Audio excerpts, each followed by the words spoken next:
Misalnya ana sahabat sugih, takokane pundi? Yas'aluna kama za yunfikun. Nabi kula niku sugih. Duit kula tak kekno sinten. Saiki ora ngarep wong sugih ngaku sugih. Lho sahabat kok takok mlete lho, sing sugih takok yas'aluna kama za yunfikun. Kanjeng Nabi kula niku sugih. Tak kekno sinten duit kula. Jare Kanjeng Nabi ya kekno keluargamu, kekno ngene-ngene. Wonten malih Tolhanu sahabat sugih. Duwe kebun kurma paling apik. Bareng wonten ayat lantana alul birra hatta tunfiku mimma tuhibbu. Langsung disedekah. Engko sing pakar astronomi, pakar falak, pakar perbintangan takok Nabi yasalunaka anil ahillah. Engko sing wong wedok ngalami haid yasalunaka anil mahid. Saiki ora wong sowan kiai ini ben sugih. Ben utangi iso kesahur. Mungkin ini dia diutang ora iso nyaur. Kurang ngerti kok iki yang ngono. Sebut iku utang kula kata iso nyaur. Aku lah ora iso nyaur utangku cek kurang ae padha. Lah sebut iku supaya kula sugih. Aku dhewe ora sugih. Lah wong sing sowan nggo mobil yo donga sugih lho. Kiai ini sudah motor ra duwe kok tetep ngeki ijazah.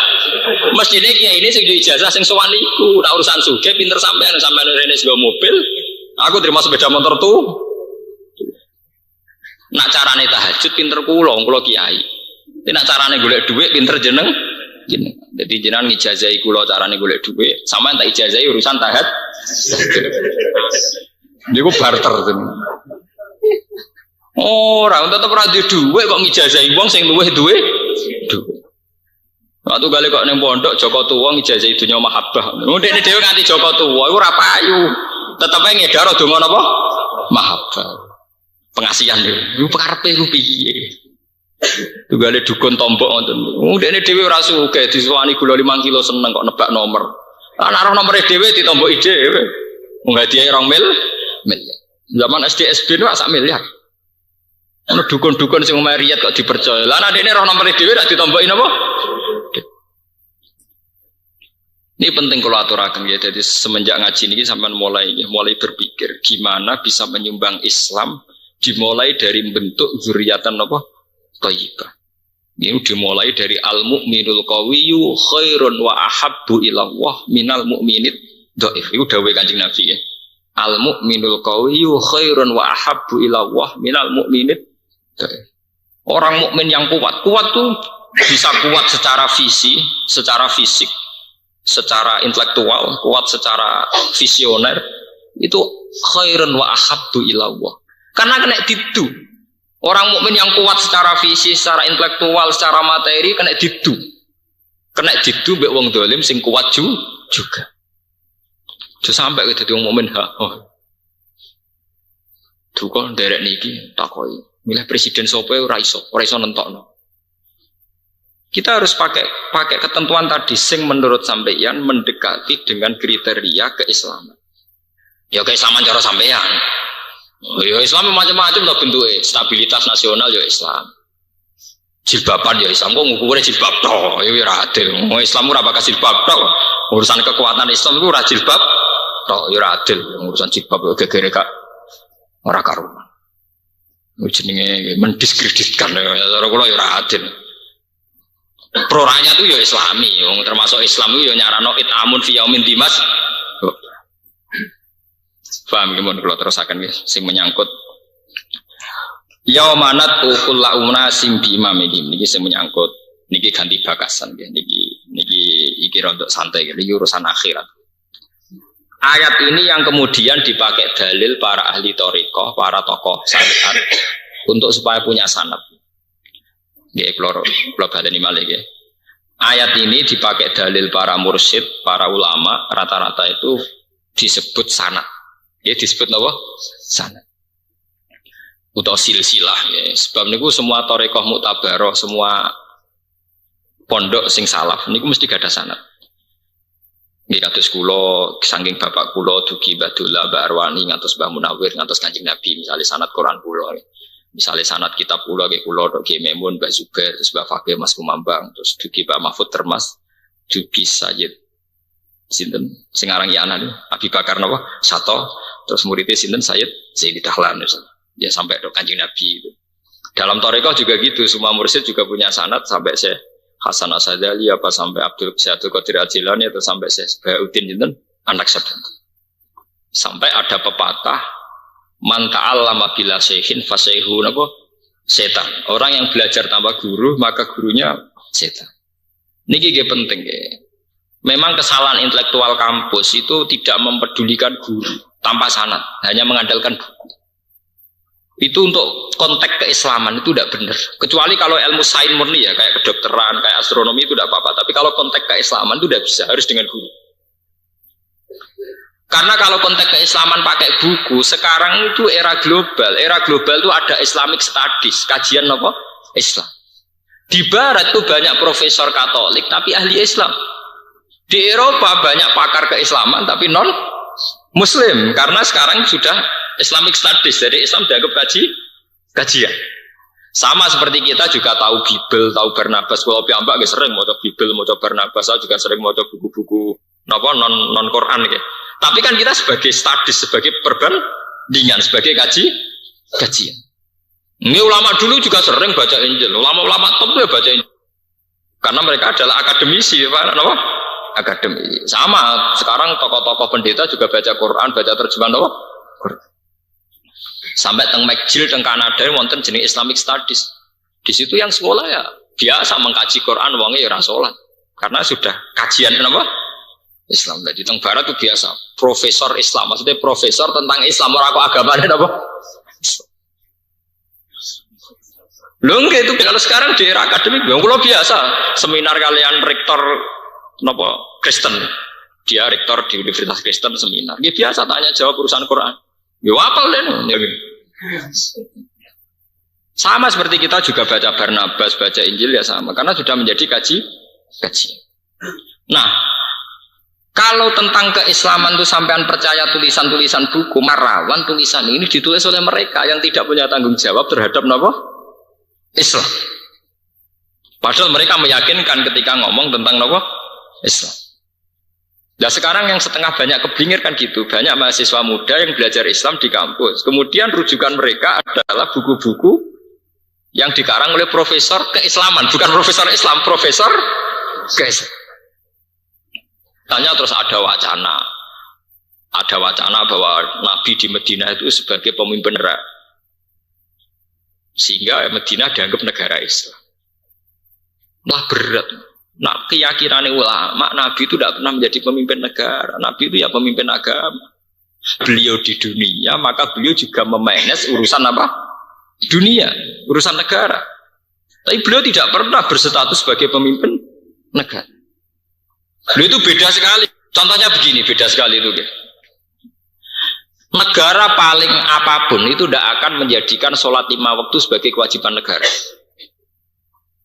Yang menjadikan sholat 5 waktu sebagai kewajiban hanya khas agama. Ini hanya khas apa? Agama. Sementara Nabi mewajibkan sholat 5 waktu.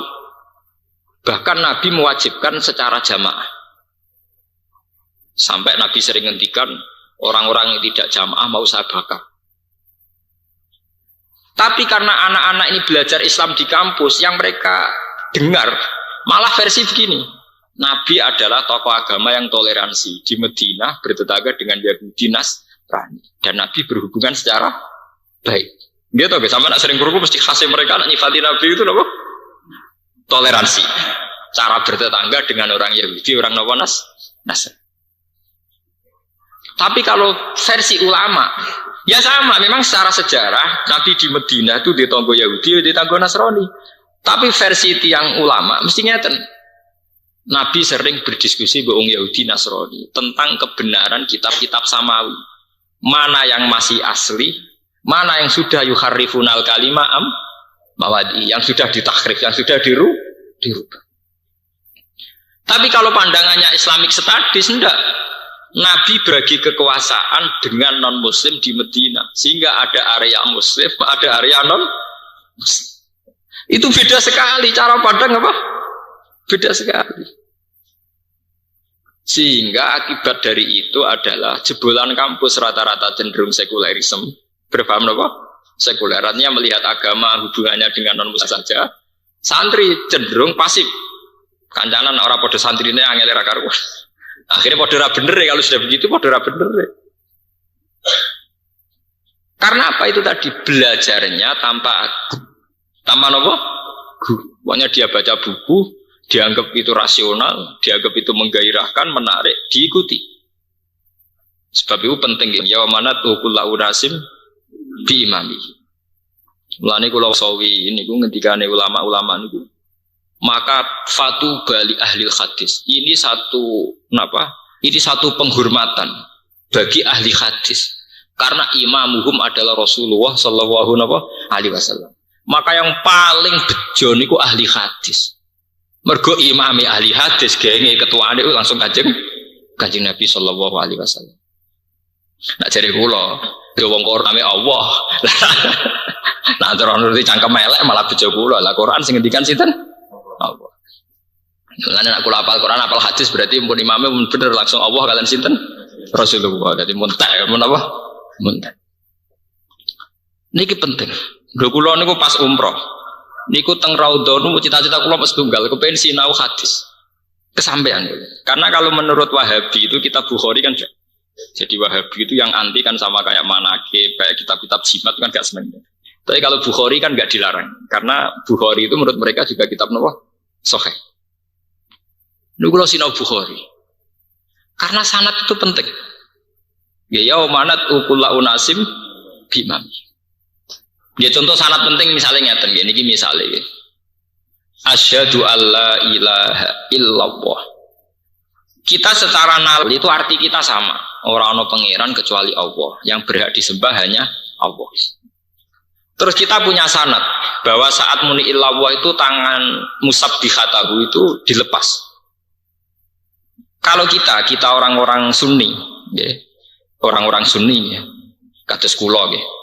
Kula nek masalah ngoten niku kan anut Sunni ya, sebetulnya. Cuma dalam konteks Indonesia Sunni ku kan NU, saged anut NU utawa anut.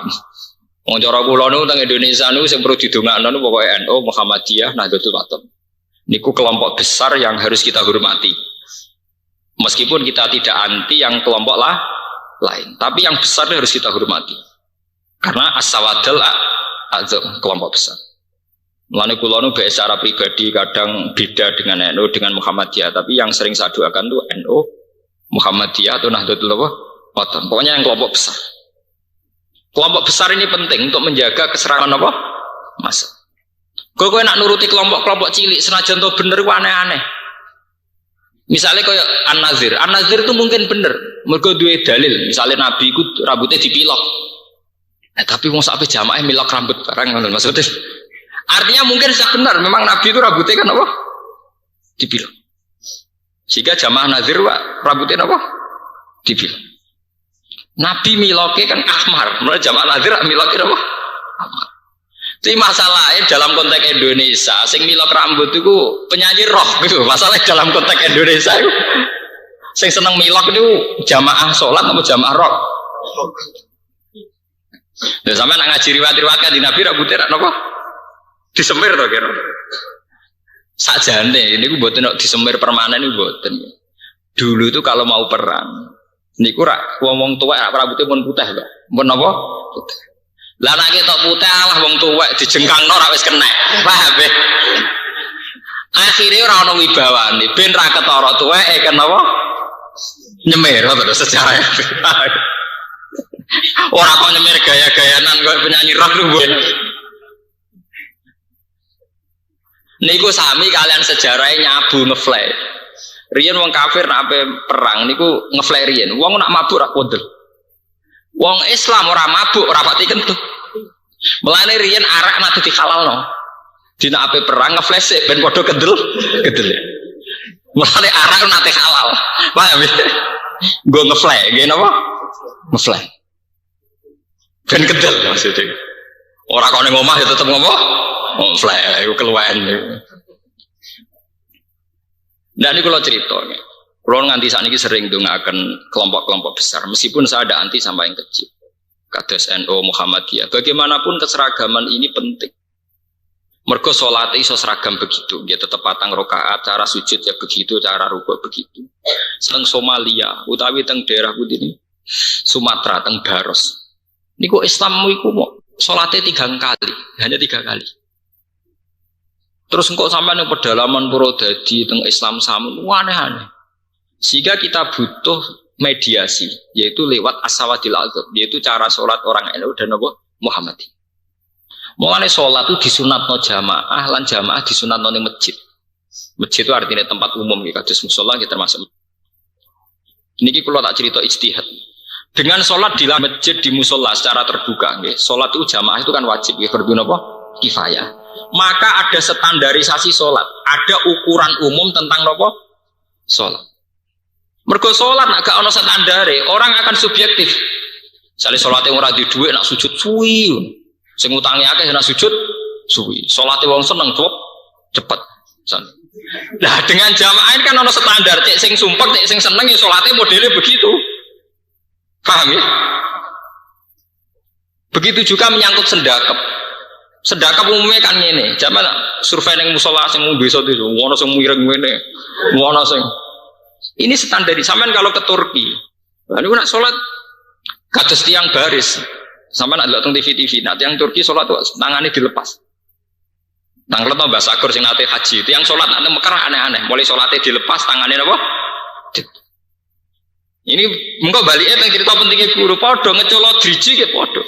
Nah itu tangan membentuk angka 51 terus ngeten pas ilawah dilepas wa harraka musabbihatahu nang jeneng hadise yo nyakang hadis ning Bukhari yo nyakang wa nabi ngubah-ngubahno musabbihatahu. Nah cara NU cara Muhammadiyah supaya cara Muhammadiyah dalam ini kan padha pokoknya sangka digegem dilepas. Nah dilepas itu jenenge obah wong saka meneng dadi obah ra jenenge obah. Tapi sebagian kelompok Islam itu diubahnya diubah-ubah terus. Lalu tenang ini cerita nih. Diubah-ubah terus. Mergo filosofi ini itu ditemplei setan ben kepleset. Wah. Lah jare wong NU, cek goblok setan diubah ngono kok ceblok. Oh lagi mosok ngubah ngono sisa napa? Nyeblokno napa? Setan. Penting, jadi as-sawadil adzab penting. Kados NU Muhammadiyah Wahabi ini penting. Kula nu setuju. Kula nu anggere salat ijtihad teng pangeran wis ah kowe bae ngalim lah, duwe pendapat pribadi lah, kudu anut umume wong. Itu saya pendapat pribadi. Tapi saya tetap hormat sama ini. Waduh kula biasa tukaran mbek tokoh NU nggih biasa, tokoh Muhammadiyah nggih biasa. Ketua penasehat PP Muhammadiyah niku kula kenal. Ambek tokoh NU sing kenal nggih pirang-pirang. Mulai si Muzadi jebolan sarang ngoten kakak kula ngono ae. Biasa biasa debat nyarnya tidak cocok biasa, tapi kita harus tetap nopo hormat. Karena untuk bikin keseragaman. Contoh gampang balang jumroh. Balang jumroh itu ceritane, itu Nabi Ibrahim balang setan. Ketika untuk wahyu nyembelih Ismail digoda setan terus diantem watu. Ada standar dunia yang diterapkan ahli sunnah. Nganggo watu jubuk ke Musdalifah diantemno secara standar. Secara apa? Standar. Andai kan ruang ijtihad itu dibuka, maka ya kayak Syiah itu jam dilemparkan. Mergo cara cangkeme wong-wong sing ijtihad. Lah setan mbok antem lonton ngono ya ora lara to. Nang antem sing buanter. Ambek penuh emosi. Makanya orang-orang Syiah kalau ngelemparkan ambek napa? Emosi. Yo jam yo oleh. Nak cara kita ndak oleh kudu watu. Ini pentingnya penstandaran. Ono ijtihad sesuai ngene. Wah, nak tujuane ngantem nglarakno setan. Dhisik pancen Nabi duwene watu. Saiki yo nganggo bedil. Mergo kira-kira watu mbek bedil luwih nglarakno napa? Bedil. Wong ana sing ijtihad pun anak bedil rong pati entuk akeh nganggo nuklir misalnya. Lah mana malah mina hancur. Nah, artinya karena ada suatu mayoritas yang cara ibadah balang jumroh demikian, ya, karena ada satu komunitas yang cara ibadah demikian, maka ijtihad sing aneh-aneh ini bisa tereliminasi cara tenggene apa? TV ini tersingkir. Coba kalau tidak ada ijtihad mayoritas, ijtihad tadi masuk akal. Tujuannya adalah ben loro, anak nganteme ngono tok kan gak pati napa? Loro. Iku padha kanca kula sing ijtihad kula di kanca wartawan KR nang ngoten. Pak Bah, sampean sebagai ulama berani ndak mewajibkan balang jumroh. Maksudnya Lah hajinya kan pakai uang korupsi, podo setane ada teman-teman gitu. Jadi dia protes itu. Dia kan wartawan, kan sering lah pejabat koruptor itu udah usah balang jumroh lah Pak. Podo setane ada antem, mbok yang rukun saja. Podo setane ada apa? Antem-antem. Artinya kalau ruang istiadah ini dibuka bukan karu-karuan. Iwak tuh gale kiai sing ra setuju istighosah cari. Istighosah ora setuju alasan pangeran jadi demonstrasi jadi. Kelompok banyak mendemo Tuhan. Ya itu kan pikiran-pikiran begitu tuh liar. Artinya kalau tidak ada sawadil adzam itu tidak ada mediasi untuk menjaga rangka ibadah. Standarisasi apa? Ibadah. Mulane kula nu matur nuwun sanget kalian NU, kalian Muhammadiyah, kalian Nahdlatul Wathon. Pokoknya yang mayoritas. Cuma kalau Nahdlatul Wathon di sini tidak mayoritas. Kalau di NTB kan apa? Mayoritas. Yang mayoritas di NTB. Sampai sing dadi gubernur itu putrane Tuan Guru Agung. Gubernur NTB itu guse. Ketika mayoritas yang NTB kan Nahdlatul Wathon. Sehingga pas pilihan langsung menang. Beliau itu dokter tafsir. Jadi gubernur sing dokter tafsir ya namung putih. NTB. Beliau kuliah di Al-Azhar jadi MA masternya tafsir. Mulai ana pilihan langsung milah wong abahe ki tope mriko. Jadi gubernur kelurahan nggawa jalalen. Lho nggih tenan. Lan kula nu umpama rapati kiai cara mboten gadah istiqomah mulang niku kula badhe teng NTB. Mergi seneng kula. Tapi wong kula kiai marang dadi dumatar. Wong kula untuk tugas teng Malaysia itu ya seminggu, teng Mekah di seminggu. Saya itu tidak berani tugas di luar itu. Misalnya jemben tentang Palestina kalau sudah bisa itu paling 2 minggu seminggu. Karena kita sudah tidak bisa penelitian kayak zaman riyen. Nah, kiai mari kiai kudu istiqomah, loro kowe dadi kiai napa? Loro. Tapi tak angen-angen wong jaminane swarga nggih tak nikmati pawon. Nggih ana ikhlas kan mlebu napa? Swarga. Salarang-larange kampus bayar kula paling 10 juta. 10 juta ambek swarga kan larang napa? Swarga. Ngitungnya ora kok sak seminaran piro? Sak seminaran paling banter 2 juta. Nah, ngaji sampean swarga.